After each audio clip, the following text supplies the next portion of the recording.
Zeeuwse Zorg gaat samenwerken in plaats van tegenwerken.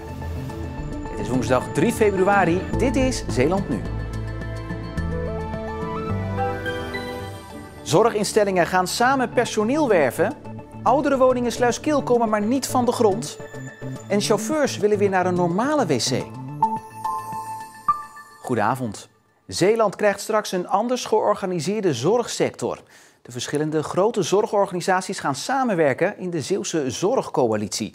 Wat betekent dat ze elkaar gaan versterken in plaats van beconcurreren. Door zoals nu bij de ander personeel weg te kapen. De grote spelers in de zorg willen dan toch meer gaan samenwerken. En niet alleen de 2 ziekenhuizen, er wordt samenwerking gezocht over de hele linie. De ziekenhuizen, emerges, huisartsen en de ouderenzorg. Met elkaar gaan zij plannen maken om oplossingen te vinden voor de grote personeelstekorten in de zorg.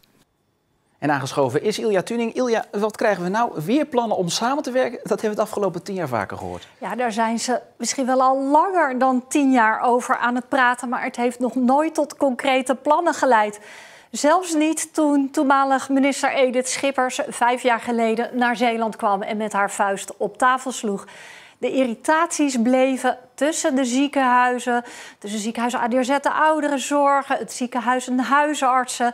Maar ja, nu zijn blijkbaar de geesten er toch rijp voor. En nu zien ze het wel zitten. Ik heb echt de overtuiging, omdat we nu ook met een aantal mensen de handen ineengeslagen hebben en we echt werkelijk bereid zijn onze schouders eronder te zetten, dat het ditmaal echt ook gaat lukken. Heeft het ook even wat voeten in de aarde gehad. Maar ik weet zeker dat we dat hier kunnen doen. Want Zeeland is bijzonder. We kennen elkaar, we kunnen elkaar aanspreken en de hand geven en het met elkaar gaan regelen. Ja, Ilja, mooie woorden, maar hoezo nu ineens wel? Ja, de problemen in de zorg die worden gewoon steeds nijpender. Ze moeten wel. Want wat zie je gebeuren? Er komen steeds meer zieke, oudere mensen in Zeeland. Zeeland vergrijst.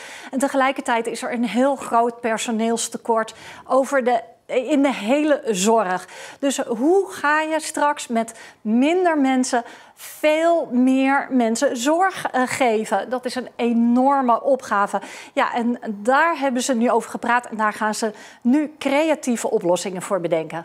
En dan denk ik bijvoorbeeld aan een fysiotherapeut die bij ons in het verpleeghuis heel erg veel ervaring heeft met mensen met ouderdomsproblemen te helpen. Die misschien dan ook een keer in een polykliniek bij een ziekenhuis langs kan komen om advies te geven als daar iemand die gewoon nog thuis woont fysiotherapeutische problemen heeft. Dat gaat dan betekenen dat misschien medewerkers niet meer alleen maar bij Zorgzaam werken, maar ook tegelijkertijd bij SVZ. Wat we nu nog zien is dat doordat we heel veel zorg als het ware in gebouwen georganiseerd hebben, het voor mensen in Zeeland soms best heel vervelend is, omdat ze een hele lange reis moeten maken om naar die zorgvoorziening toe te reizen. Als het ons lukt over een paar jaar om zorgvoorzieningen als het ware mobiel te maken, zodat het dichter bij de mensen daar waar ze wonen gebracht kan worden met mobiele eenheden die daar naartoe kunnen gaan, dan kunnen patiënten misschien dichter bij huis ook de zorg krijgen. Ilja, tot slot, waarom gaat het ze nu wel lukken? Ja, nou ja, de intentie is er, je hoort het ze zeggen, hè? Maar het grote vraagstuk blijft. Er zijn straks veel meer oudere zieke mensen en veel minder handen aan het bed. Ze willen ervoor gaan, maar ja, het is afwachten wat er nu van terecht gaat komen. We gaan het zien. Ilja, dankjewel.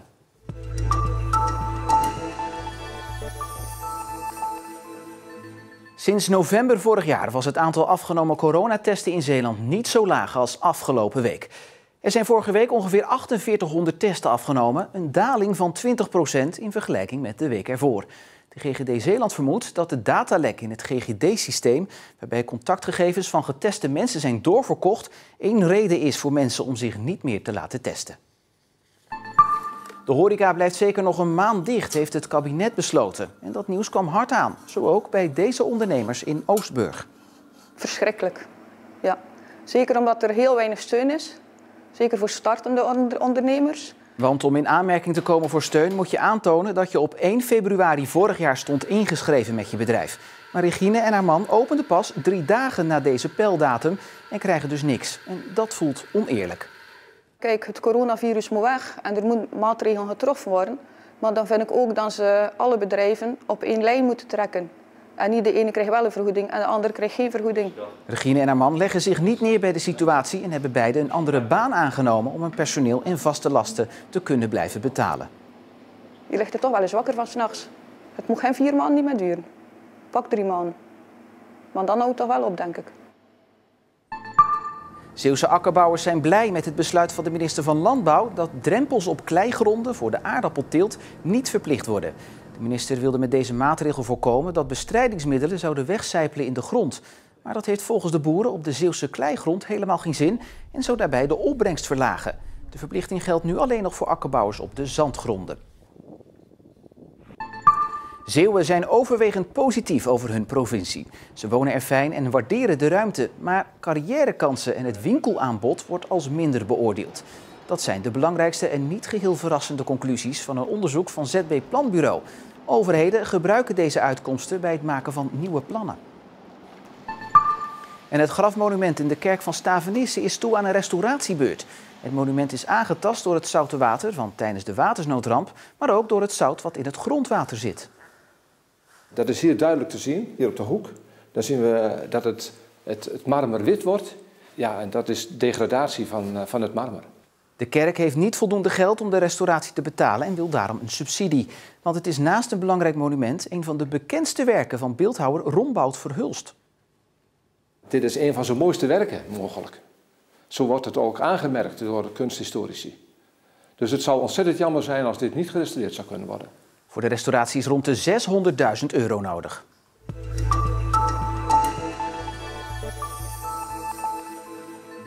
Hele dagen van huis, geen goede plek om een maaltijd te nuttigen en op sommige plaatsen niet eens naar een toilet mogen.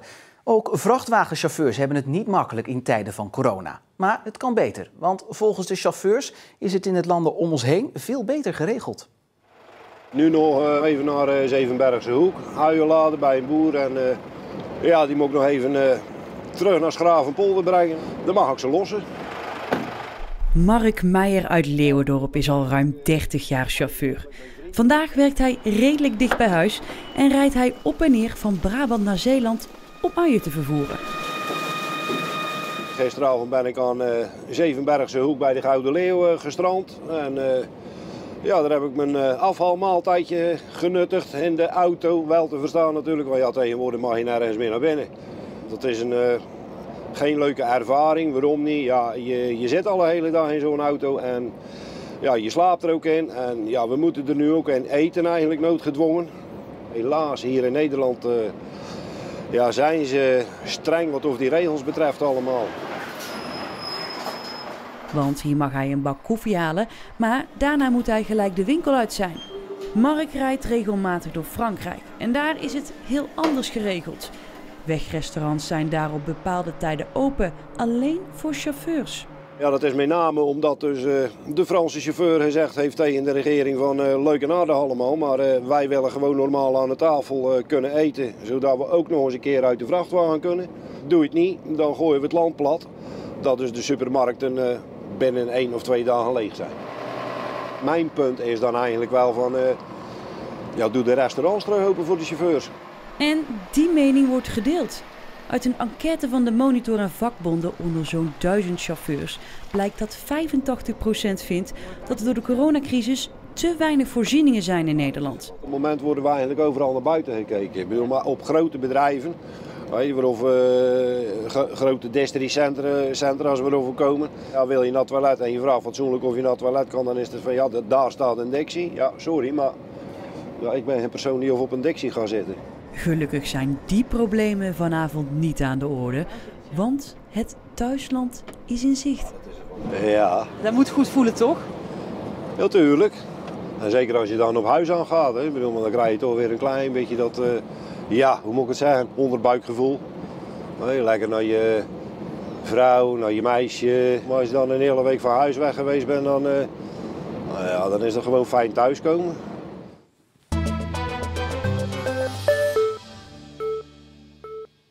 Er wordt al 10 jaar over gesproken, maar van een nieuw woonzorgcomplex voor ouderen in Sluiskil is nog niks terechtgekomen. Er liggen plannen die inmiddels al aan de 6e wijziging toe zijn, maar het college van B&W wil ze niet goedkeuren. Ouderen in Sluiskil zijn het wachten nu zat en er zijn er zelfs al die het dorp hebben verlaten. Ja, ik krijg nog 2 keer in de week of 3 keer in de week krijg ik nog sluiskil. Kijken hoe of wat. Ik ga naar de streeklab. Daar heb ik nog altijd de sleutel van. Ik ben nog altijd 2 of 3 keer in de week zit ik in sluiskil. Dus dat zegt ook al veel dan dat ik hier in Terneuzen woon. Maar waarom bent u dan in Terneuzen gaan wonen? Waarom bent u niet in Sluiskil gebleven? U bent nog gezond, goed te been, scherp van geest. Je moet vooruitkijken. Hè? Stel je voor dat je wat krijgt. Dan heb je in Terneuzen alles. Maar Sluiskil hebben ze niks. Zegt u daarmee, ik zit hier noodgedwongen? Ja. Ouderen worden in Sluiskil niet gewaardeerd door de gemeente Terneuzen. Er wordt gesmeekt en gebeden om voor Sluiskil ouderen iets voor de ouderen te doen. En er komt niks van de grond af. Er komt helemaal niks van de grond af. Allemaal tegenwerking van de gemeente Terneuzen. En we gaan naar verslaggever Mark van Dam in Sluiskil. Mark, om gelijk maar met de belangrijkste vraag te beginnen. Waarom is dat complex er na 10 jaar nou nog steeds niet?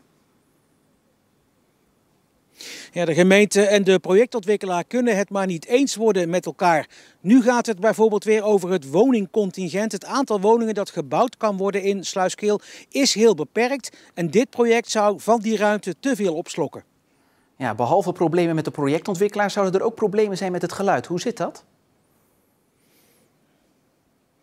De locatie hier ligt aan het kanaal en aan de overkant van het kanaal ligt de industrie, de zware industrie van Sluiskil. Een deel van de woningen zou daardoor te veel geluidbelasting krijgen. Nou, dat zijn inhoudelijke argumenten, zegt het college van B&W van Terneuzen. En het gaat echt niet om onwil, daar zijn ze heel stellig in. Mensen daar zeggen, ja, Terneuzen wil wel bouwen, maar alleen in de kern Terneuzen zelf. Niet hier in Sluiskil. Dat is geen waar. U weet zelf dat we op dit moment volop bezig zijn in de Baljuwlaan. Natuurlijk, het zal altijd minder zijn dan in de centrale kern Terneuzen. Daar hoeven we ook helemaal niet moeilijk over te doen, dat is logisch. Maar in alle kernen in Terneuzen zijn er mogelijkheden om te bouwen in de mate die kern kan hebben. Ja, die plannen bestaan al 10 jaar. Sommige mensen die toen daar naartoe wilden verhuizen, die zijn al inmiddels overleden. Dat snap ik, maar in de tussentijd is er ook heel veel gebeurd in Sluiskil. We hebben, wat ik nu net zei, de plannen met een vergelijkbaar concept hebben wij geprobeerd op de Baljuwlaan samen met de woningcorporatie Klavers. Is niet gelukt. We hebben het project opgepakt met de zorgaanbieder SVRZ. Is niet gelukt. Kortom, de markt was er ook niet. Ik denk dat als je als college, als je iets niet wil, dat je iets wil torpederen, dat je ook een lange adem hebt van het college. En Ze willen gewoon niet dus. Nou, laat ik gewoon zeggen van, de wil is niet aanwezig. Wat gaat er bij de stemming gebeuren in de raad in Terneuzen? Ik heb er nog geen idee van. Ik heb nu wel aan de Griffie gevraagd om hoofdelijke stemming. Waarom? Omdat ik wil weten welke partijen nu expliciet tegen dit plan zijn. We proberen gewoon ervoor te zorgen dat het er komt. En het zal waarschijnlijk nog wel 10 jaar duren voordat de eerste paal hier in de grond zal gaan. En hoe de gemeenteraad van Terneuzen erover denkt, wordt morgen bekend, want dan wordt dit onderwerp besproken in de raadsvergadering. 50 tinten grijs vandaag. Niet in een spannende boekvorm, maar met wolken en vooral regen. Heel veel regen. Maar morgen belooft het anders te worden. Met nog wel wat bewolking, maar wel droog en opklaringen. Dus dat is een mooi vooruitzicht. En tot zover Zeeland Nu voor vandaag. Geniet nog van uw avond en tot morgen.